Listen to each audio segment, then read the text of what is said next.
back here in the U.S., one of the biggest TV cable distribution disagreements impacting the big chunk of the Northeast between Disney and Charter Communications was resolved just in time for Monday Night Football. The dispute lasted nearly a week, becoming a high-stakes game of brinksmanship. Charter wanted to pay less money to Disney's ESPN for the live sports and content, and Disney, of course, holding out for more money. Media analysts say Disney gave up less than expected and made concessions that could alter the future of the pay TV business. And as cord cutting becomes more and more popular, its streaming competition is starting to put it into the dust, so to speak.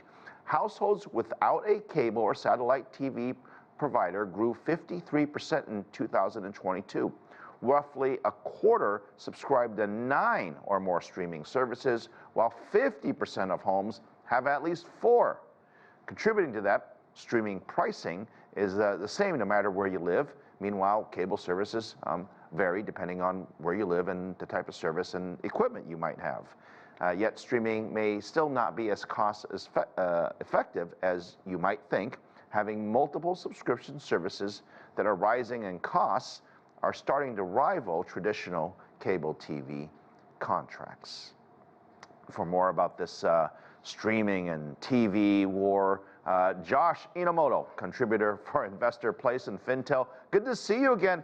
Hey, I remember talking about the fact that we were going to cut our cords and never have cable, and the cable companies were going to die off, and this was almost a decade ago. They're still alive. The streamers are still alive. They seem to be coexisting, am I right?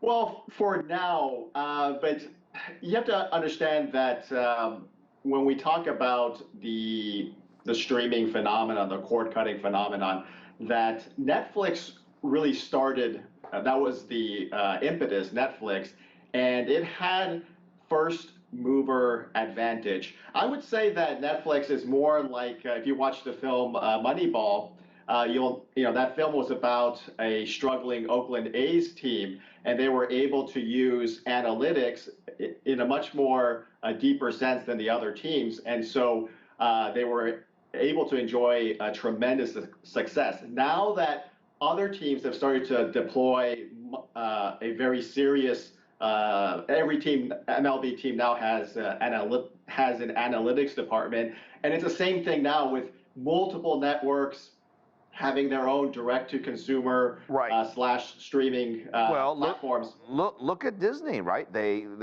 kind of have Hulu. I mean, they're a big shareholder in Hulu, and they have their own ESPN, plus their ESPN Plus and Disney and so on. I'm not going to bore you with this part of it, but sure. The dispute between Charter was noticeable because it was in the middle of the U.S. Open. It was in the middle of a kickoff weekend for the National Football League, and there were people that said if they couldn't get this deal done, they were going to basically never again have Charter, and customers were mad. I mean, most consumers don't really, they were going to blame both parties. And the fact that they got a deal done, some are saying it's a win-win, some are saying it's a lose-lose. What do you think? Well, I think the way I look at it, it is a win-win. I mean, the one, as you've alluded to before, the one element that has kept cable TV viable is that a live sports option. And while the cord-cutting threat is something to take seriously for cable TV operators, you also have to look at the other end. It's not just one network has an exclusive rights to every single popular sports competition. And so racking up various individual streaming platforms, that could be very onerous to the consumer. So I think getting this deal done was more or less a win-win for both parties. What's going to happen to ESPN? I mean, that's really what it comes down to, right? The Disney folks want to make ESPN as strong as possible. And they've said this on the record that there might be a buyer for ESPN, which I imagine would include ESPN Plus, but that is the crux of the issue, is the fact that that's their main asset in terms of content, right? Live sports. And if they ultimately sell it, I got to think, one, who's the buyer or who's the acquirer, and then what happens to the rest of Disney? Does it just become Mickey Mouse?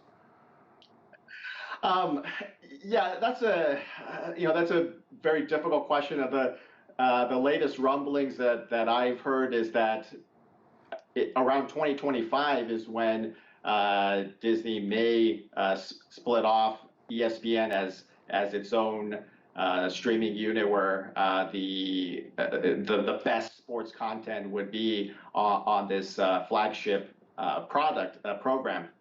However, again, I think you run into this diversification problem, which is also an asset for cable TV, because I would say there are very few, relatively speaking to the TV viewership base, relatively few that are hardcore viewers of particular sports. And many, I would say most viewers are, they like a variety of sports and variety of content genres. So But let me ask you this: how many subscriptions do you have?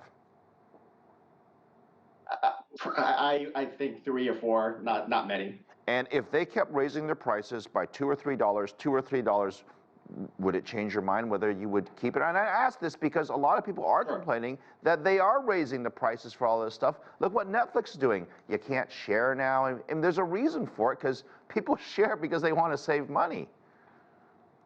Well, I'm a strange case because I just really have no time for watching TV. But when I do watch sports, there's only one real sport that I watch religiously, which is Formula One, and so I have the Formula One TV package. But aside from that, yeah, if the other, I casually watch some of the other platforms, but if they started to raise their price, you're right. I won't cut. Look, I just wonder at what point does the consumer push back? Josh, good to see you. Excellent conversation, joining us from San Diego, which, by the way, I'll be near your neck of the woods shortly. See you soon. Oh, awesome.